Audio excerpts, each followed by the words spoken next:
Omkring århundredeskiftet gik der en læge rundt her i København på Kommunehospitalet lige bag ved mig, hvor jeg sidder her i Botanisk Have, og behandlede sukkersygepatienter. Han fandt ud af, at grøntsager kunne kurere sukkersyge. De blev ikke syge, hvis de fik grøntsager. Deres blodsukker steg ikke for meget, og det gik heller ikke i bund. De blev nærmest raske af at spise grøntsager. Så fandt han ud af at lave insulin. Det kunne man tjene penge på. Han fandt ud af at lave insulin, så begyndte der en insulinfabrik at dukke op, og lægerne begyndte at behandle folk med insulin, så de kunne spise, hvad de ville. Problemet med insulinbehandlede sukkersygepatienter er, at hvis man får for meget insulin, kan man vågne op om morgenen og være død. Det har jeg selv prøvet. Jeg lå i seng med min kæreste. Hun kunne ikke røre mig. Hun kunne ikke få fat i mig. Hun fik et chok. Jeg bevægede mig overhovedet ikke. Jeg reagerede overhovedet ikke. Så ringede hun 112. Så kom der 4 grønne mænd og gav mig 25 gram druesukker. Det er derfor, jeg sidder her i dag. Sukkersyge patienter, der bliver behandlet med insulin, har en meget højere dødelighed end almindelige mennesker.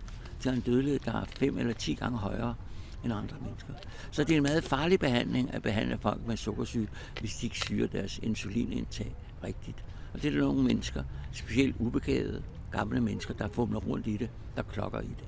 Så kan man dø. Det er en del af spillet. I Danmark fortæller lægerne, hvordan man skal behandle patienterne med sukkersyge. Diabetes 1 og diabetes 2.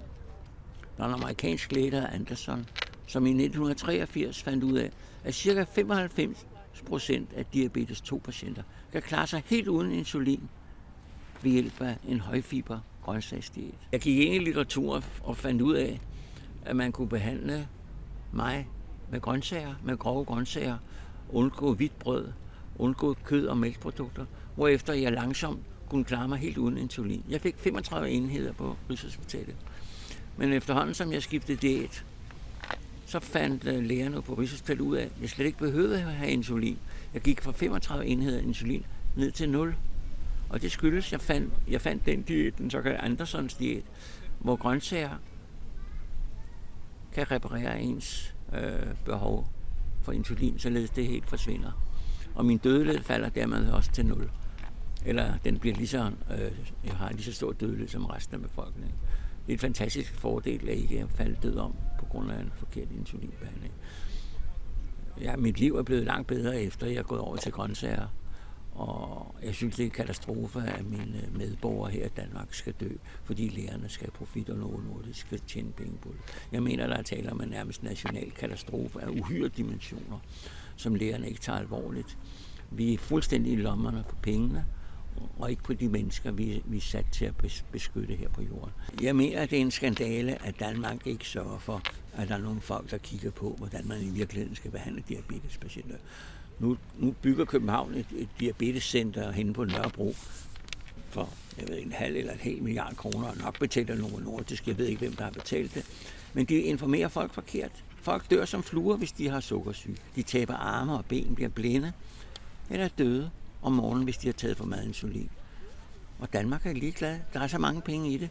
Så den information, der findes til patienter, som er den bedste information, nemlig diæt, den bruger man ikke. Fordi de instruktioner, Danmark informerer lægerne efter, de er lavet af Novo Nordisk og insulinfabrikker.